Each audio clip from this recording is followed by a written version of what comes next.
Kara. Appreciate you.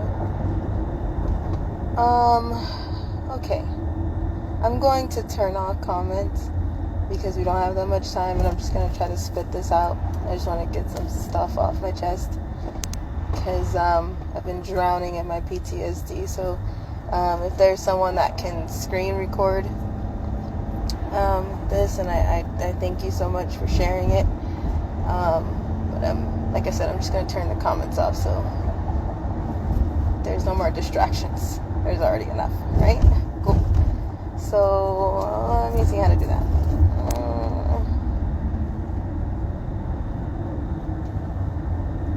Why is it not doing it?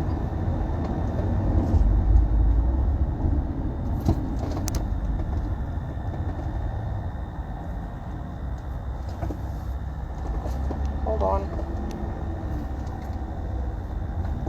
There it is. Okay. Forgot for a second. That was weird. Okay. I've said I'm from the south side of heaven, but I'm still gonna pray. I believe in Jesus. If you don't, this is your time. I'm not pushing religion on you. We all share the same message. Thank you for recording. My name is Allie Carter. I would turn the camera this way, but I'm not gonna do it. My twin is right here. My mom. Hello. Actually. Hi.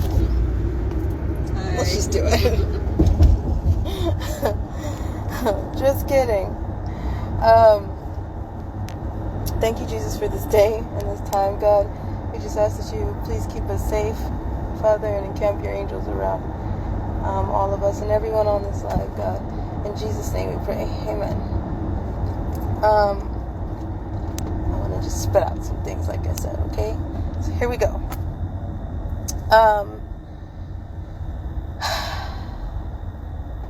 We talked last time about someone saying that I was in the Run This Town music video. Okay. I responded with, at first, I was like, nah. When someone first was like, here, you're at the 438 mark. I was like, no. My mom showed me a picture. She just flashed it at me, and I was like, huh? And then everybody had to double take for a second. I explained to y'all in the last video that my legal medical diagnosis is dissociative identity disorder. I don't know if that's me. I want justice for whoever that is under that bandana with just her eyes, because clearly somebody needs their justice for something that's there. Don't know. All right? There's people who mistake me all the time for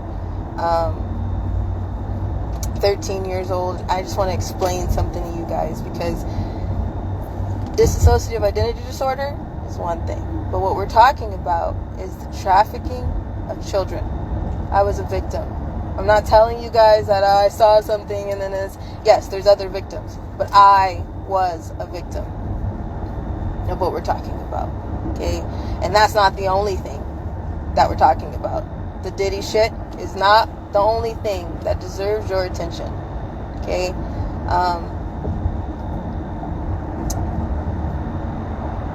My time that some people are trying to help pull some stuff up for me for is 2007 to 2010. 2010, I was a missing child from the Riverside County Child Protective Services custody. But from 2007 to 2010, that was a rough, very rough time for me. I was born, so it says, in 1994. My birth certificate states 1994. Okay?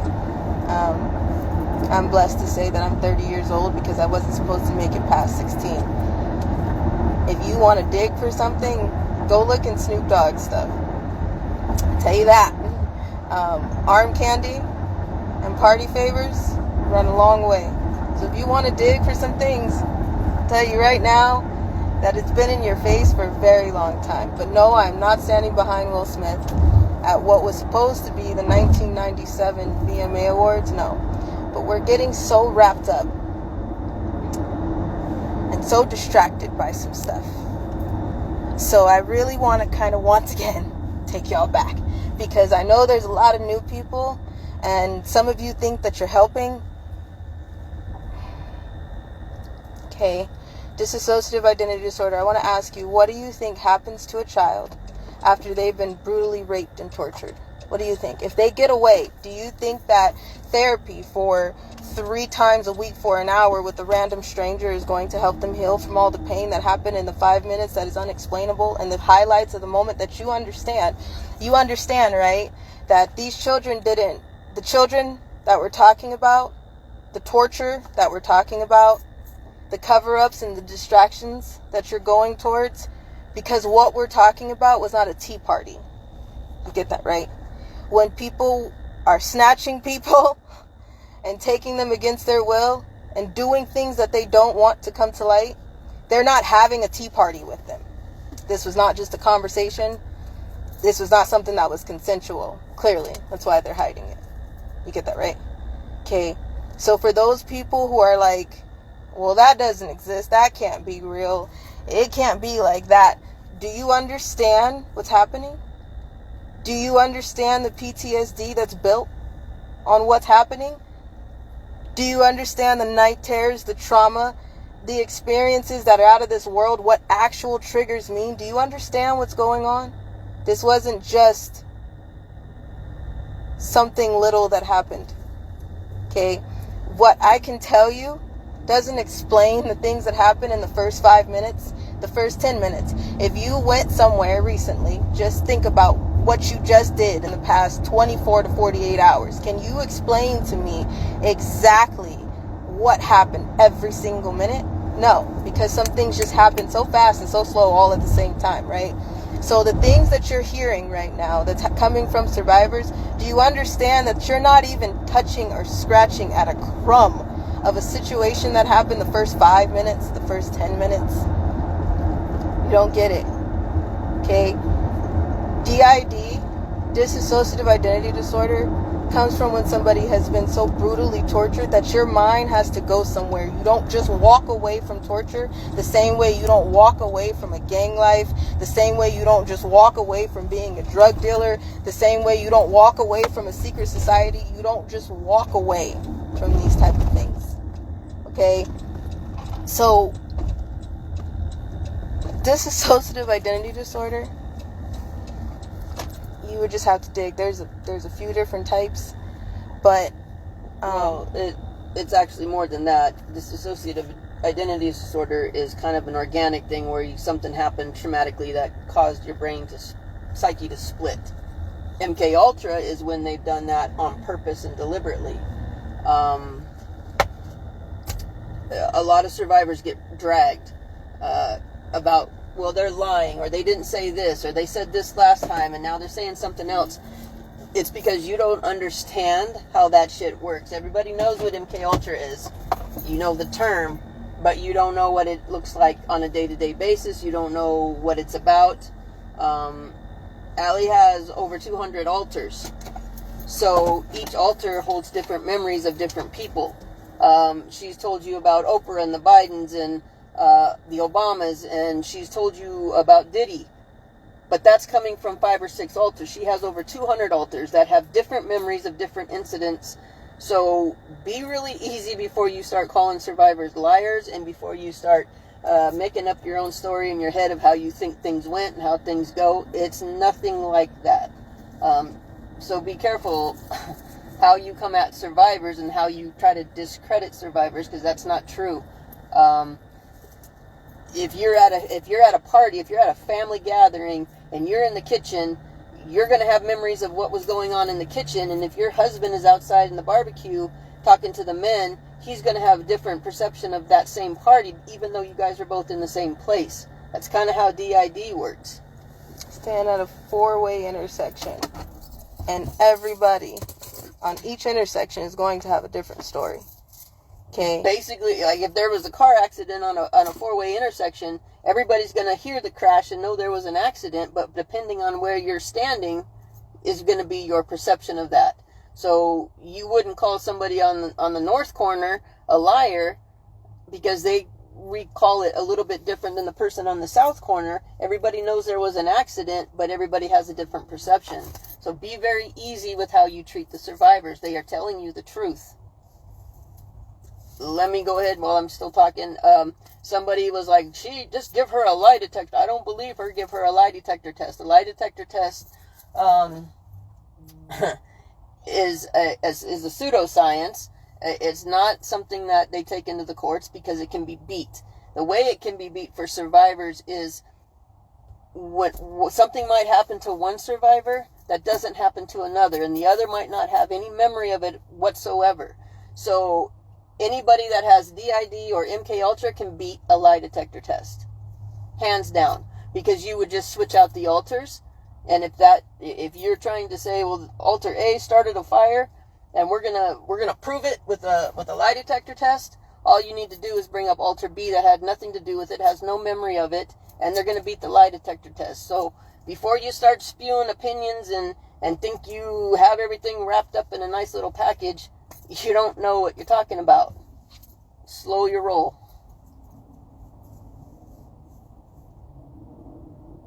All right. Go ahead. I'm done. You know what? On top of that, what I don't understand is we're getting into this political mentality. Is, oh, well, this person is voting for Trump and this person is voting for Kamala, so we can't all be on the same page. Are you telling me that we can't all be on the same page for the brutality of children? How about we vote for the children? We are living out of our car at the moment. So somebody who they're Trump supporters, does that matter?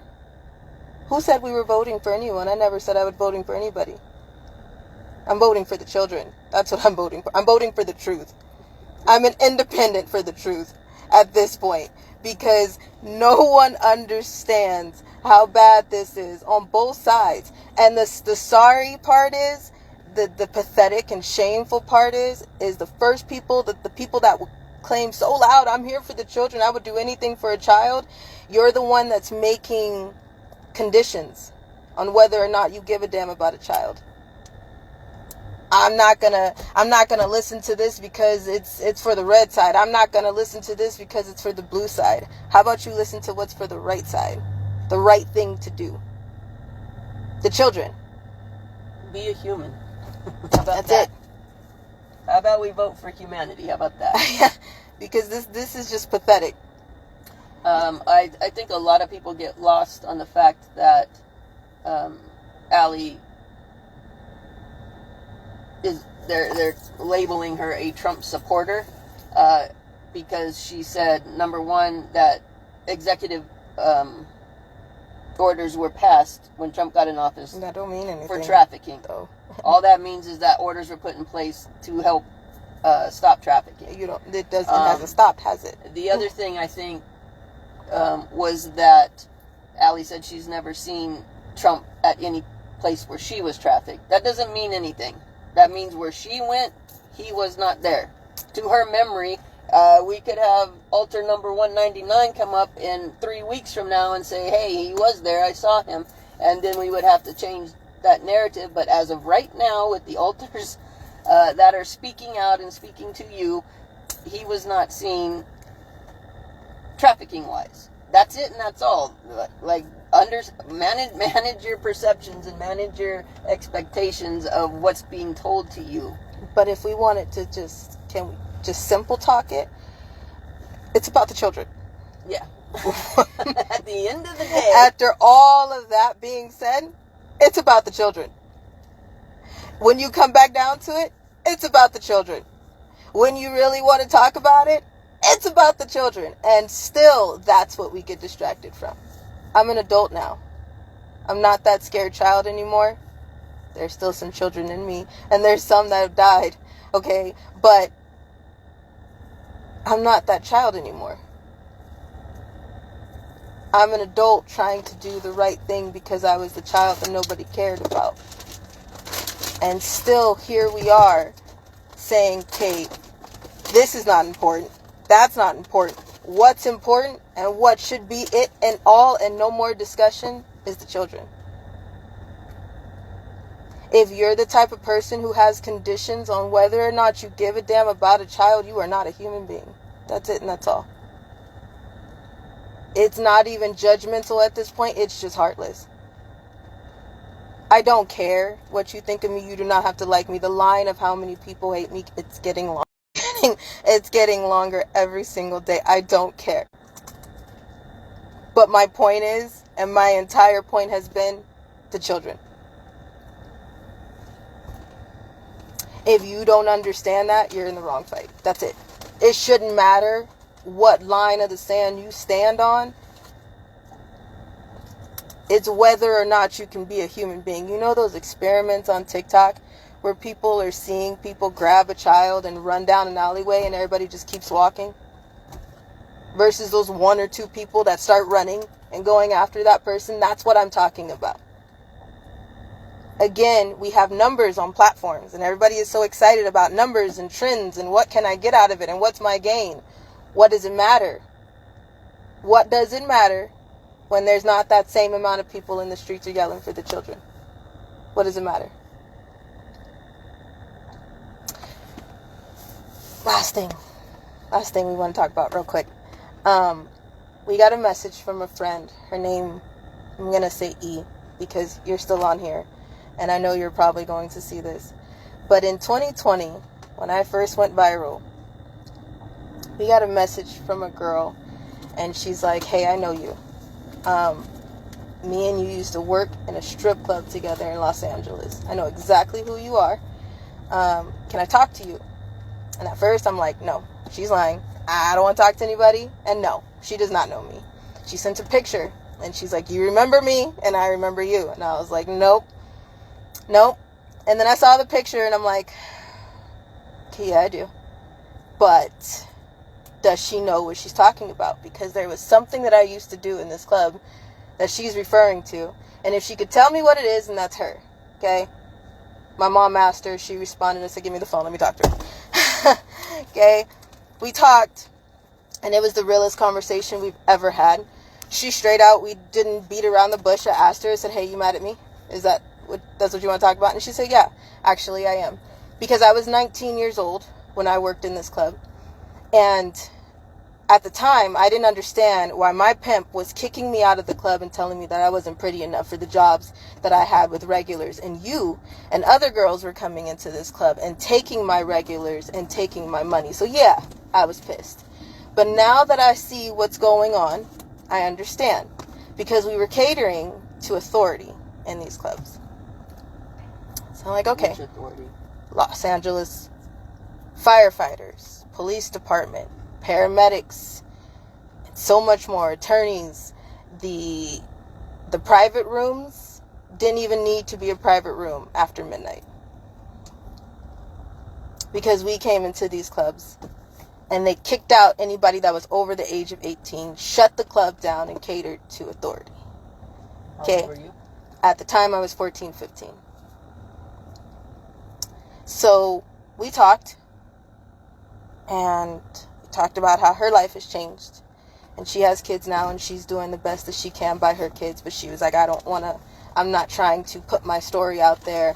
I'm not trying to go for any type of fame or any type of anything. I just want to let you know how I felt. Okay, cool. Thank you.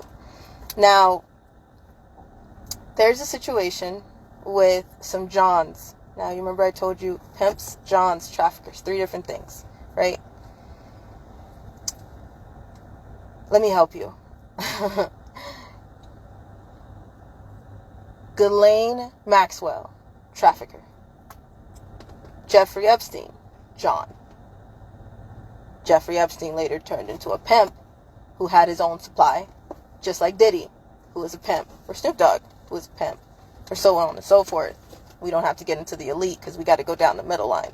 But there's a difference between traffickers, pimps, and Johns. Okay? So, thank you for sharing my videos honestly. And those who are not sharing them to collect any type of money or gain or fortune from sharing them. So thank you for that. But for those who are honestly sharing my videos, there are some people, in 90s, I'm going to need your help because there's some people that are popping up. And a John popped up. And I'm going to tell you, it's a John. But he's not. He's saying that we're friends. And he's not telling everybody where he met me. He's telling everybody we're friends. Okay? And that's exactly what men that come to clubs, strip clubs, legal brothels in Nevada, that's exactly what they tell their wives, their girlfriends, and people that they don't want them to know what happened. Now, here's the thing. Sometimes when I was on an order or on a job, when I got into a room with the John after my trafficker supplier brought me to my pimp, my pimp pimped me out to my John after I got into the order with my John, sometimes I would say, yes, I'm 18. But some orders and some jobs, I was so high and I just lost my shit at one point. I would just start spilling. And I would just start telling a clear truth. I am 15 years old. I'm actually a foster kid. If you can help me, that would be great. And people would think, nope. And some of them would straight up tell me, my daughter is too. But for the night, you're not. And I don't care. Okay? Some people were moved by money. Some people were moved by deals. Some people would think that it was my choice or it's the way it goes. And some people would see my pimp and get scared. Okay? So there are some jobs that, yes, I said I was 18. I lied. I did. Because if I didn't, it was my ass that was going to be kicked. I had a quota to make for the night. And if I did not make that quota, I was going to be hurt worse than what that John was going to do. Okay, so there's some jobs that I walked into that I said, yeah, I'm 18 years old. And I kind of looked like it too, depending on what was going on. Now, how it works in some of these strip clubs is and I'm laughing because I'm already getting shaky and sweaty because I just need to spit this out. But nothing's funny. In some of these clubs, there's men and women. The women that would come in with their husbands or with whoever their partner, they would be there because their partner told them that that's what's going to make them happy. They would be there because they were told that it was sexy to them and that's the way that they're going to spice up their marriage, okay? So sometimes those women didn't want to be there, but they would be there and then they would be taking their anger out on me. So I'd be fighting females because they were sitting there anyways with their husbands, but they had to come in anyways because that was the only way that was going to save their relationship, even though their relationship was already shit, okay? And then there's men that would come into the clubs that would always be crying right after work and my wife just doesn't do it for me anymore. I have these kids and I'm taking care of all this and she doesn't love me and she doesn't want to spend time with me and I get home and she's sleeping and she's yelling at me. What did you do? Is usually what the girls talk about backstage. All your bitching and crying that those men do and those women do sometimes to the strippers, they treat the sex slaves like they're their therapist. They bitch and they take their entire lives to that strip club, including their money, their home, their marriage, and their minds. They take it all to the strip club and throw it right at the person that's hurting the most and expect an answer. And then get mad when they don't get the answer that they want. Okay, so there's a lot of Johns that I had to deal with that would come in and tell me their lives. How hard it was. And I'm pretty sure they would do the same thing to me if they had the chance. But how hard it was to be there in their lives. Okay, now we have a John popping up. And they're saying that, I thought you were crazy. You were on drugs. Are you going to tell people where you know me? Are you going to tell people where you know me from? Because even if you want to pull the bullshit of, I thought you were 18, you brought a human being. That's the problem. That's the entire problem. Is people are buying another human being and think that it's okay. Because that's what the music says to do. Think that it's okay because that's what's hot to do. No. Little do you know who you're buying and what you're doing. You're messing up everybody's life. Okay? So before all these Johns start popping up and think that that's what's going to shake me. No, I'm past that. I'm really past that. I know the truth. I am way past that. Mateo. Or should I say Jack? Because you thought that I was high enough to not know your first name. Mateo. Simi Valley, California. Did Mateo have identifying markers? Yes. Mateo has a snake tattooed on his right arm.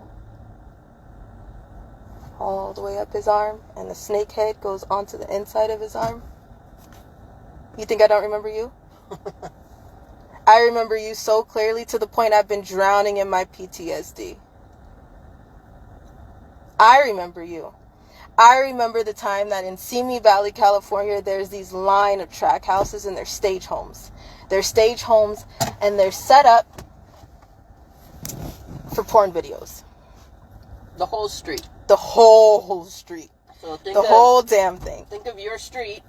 All the houses on your street were different stages that they filmed child porn. Okay, so I tried to run. I did. My dumb ass ran right out of one house after my pimp told me what was going on and that I had to suck on a pacifier and that I was going to be a baby and that he dressed me up in a blue and white onesie. It was a sea blue and white and green onesie with sea blue and green lingerie. I remember that.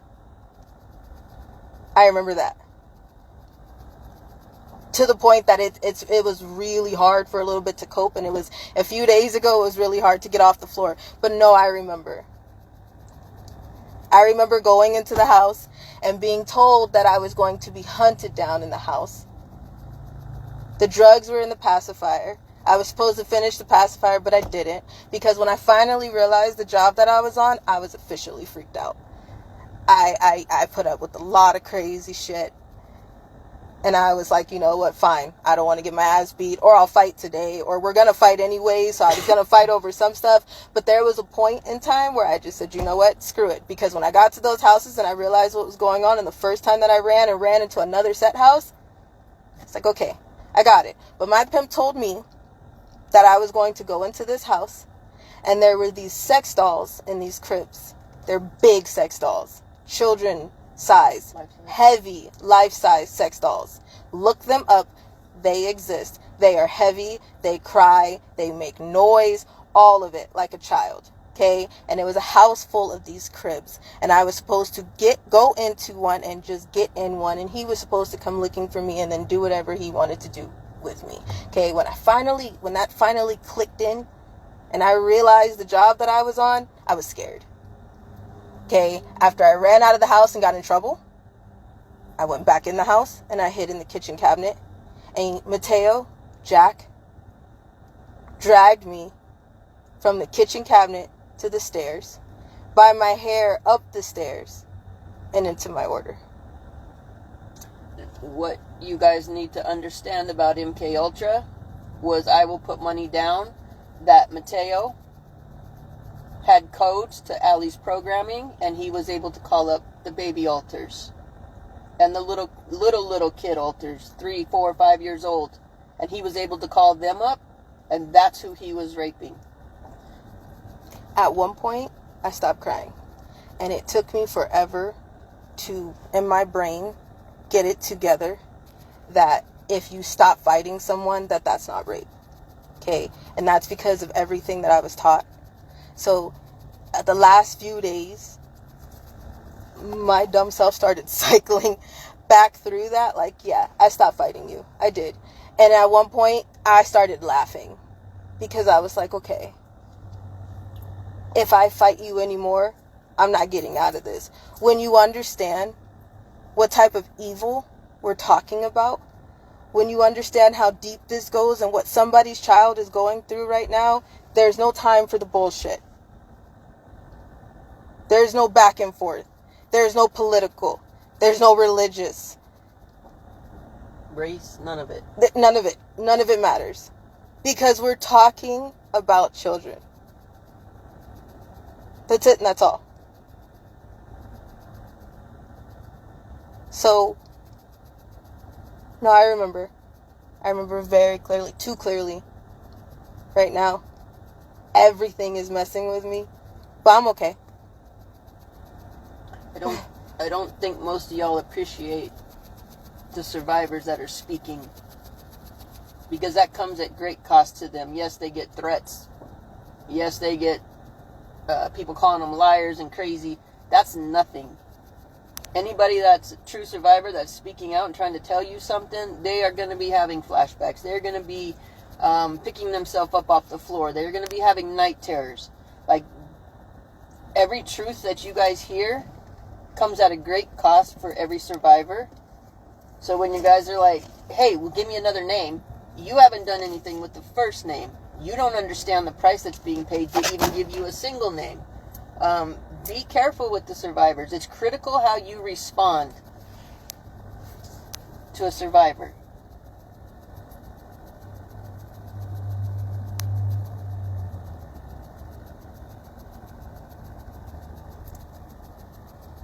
I'm okay, but I'm not okay. But I'm okay. Because I'm still here. Even though shit sucks, I am still right here. If you only knew. If you really only knew. It's a lot.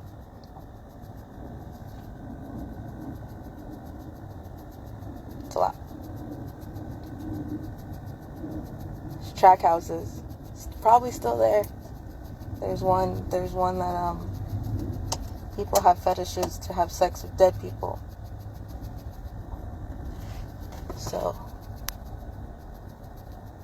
they make you put ice in your vagina and stay still and put on ACs and make your body cold to satisfy whoever can buy it. Ask me how I know.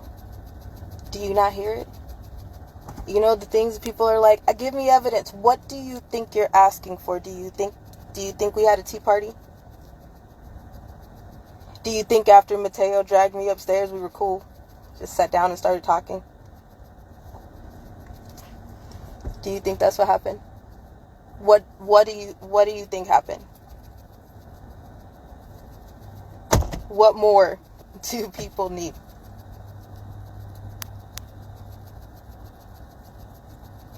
A lot of people repeat scripts. Where's the evidence? I need evidence. A lot of you guys don't even understand what you're asking for. What is evidence to you? You're asking for the same thing that they're buying and selling off the black market right now and covering the cases that they have up with. That's what you're asking for.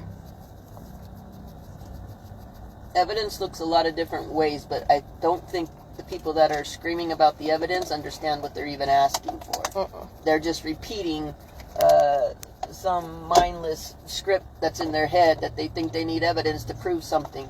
There's a lot of different ways to prove things without, there's a lot of different kind of evidence. It's not just a picture, it's not just a video. There's a lot of different types of evidence.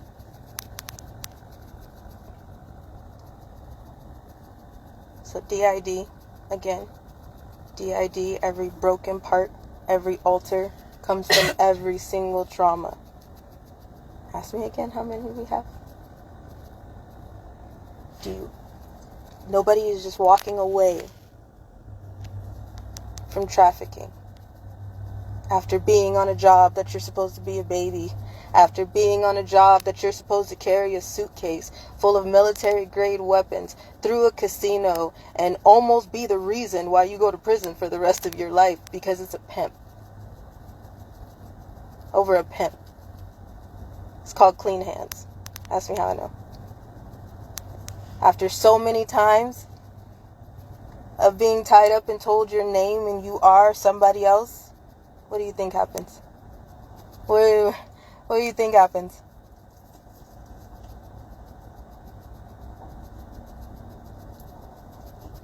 Please wake up.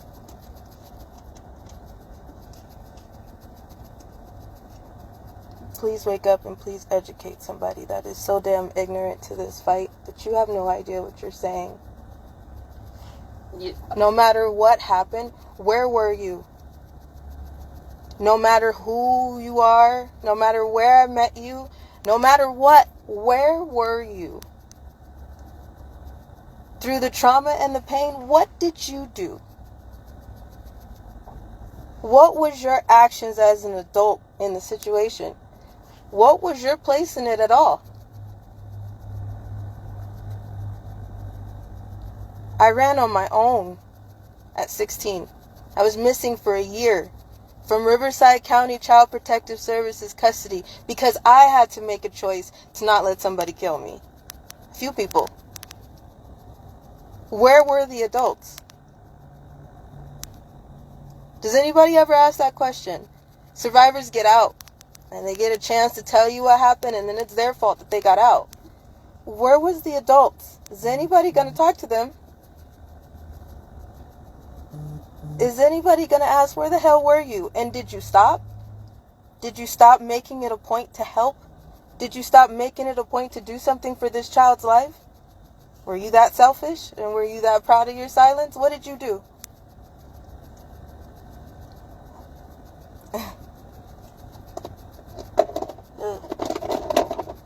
We gotta go.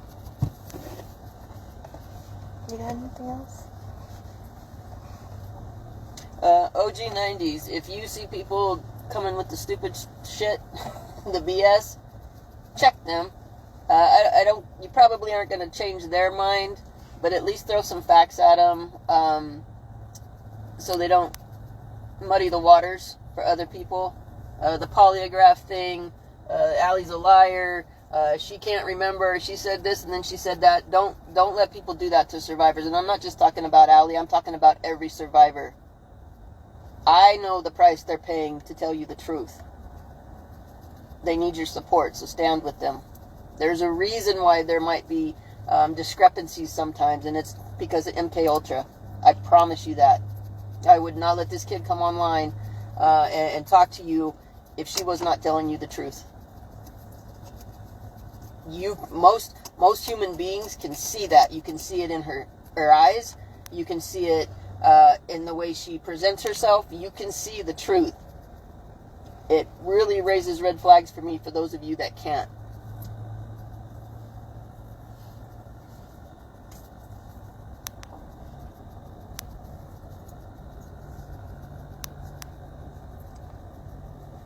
There's also some people that are like, hey, would you speak at this? I don't know if some people want to put a mic in my hand. I really don't. Actually had a couple big name people approach us to speak. One of them I know is well versed in MK Ultra but isn't speaking on it, so that's a hard no.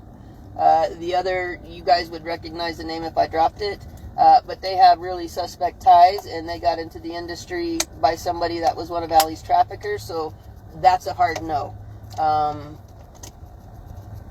And again, some people are like, well, they want you on their platform, and you said no, so you must be lying. No, we're just looking ahead of the problem. Mm-hmm. And a lot of things is not one person has came at us with a safety issue.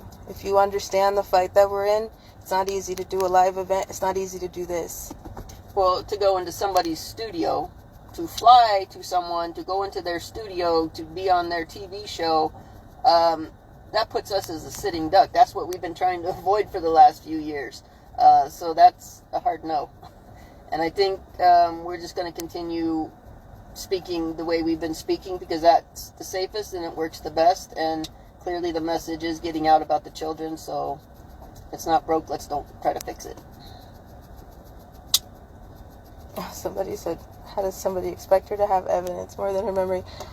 Thank you. But another thing is that those of you who are expecting a rape victim to be dragged into a room, pray to God that they can make it out, and then expect them to get up and have a copy of everything that happened. Well, do you really understand what's happening? Again, it's about managing your expectations of what you believe to be evidence.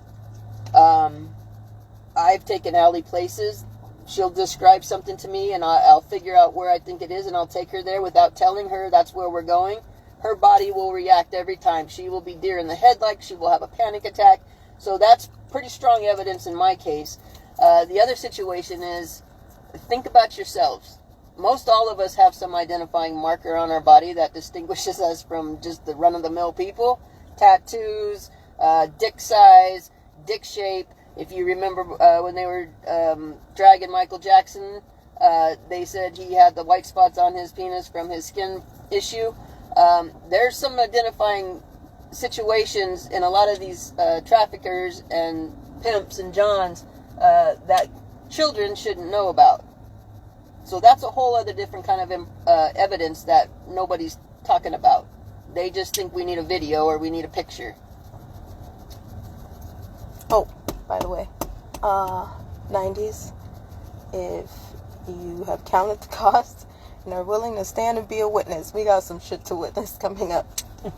Because I see this problem just brewing. I see this issue with Johns, thinking that you coming forward to push at the person that you brought. Let's clear it up for you 90s. I've had Allie since she was 18.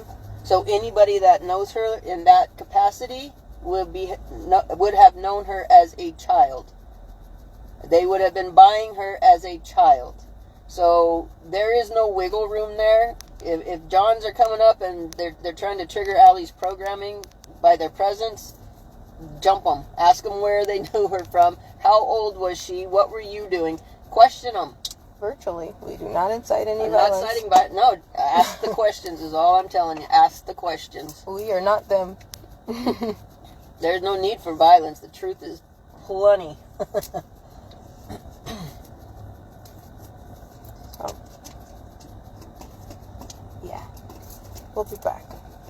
Sooner than later, I pray. But, if you have counted the cost and you will understand with us, can you email us through the website, please? And then there's an admin that will catch messages and get them to us somehow, some way, as soon as life can. So, yeah. Thank you for listening and thank you for sharing. We'll talk to you all soon. Love you, 90s. Love you guys.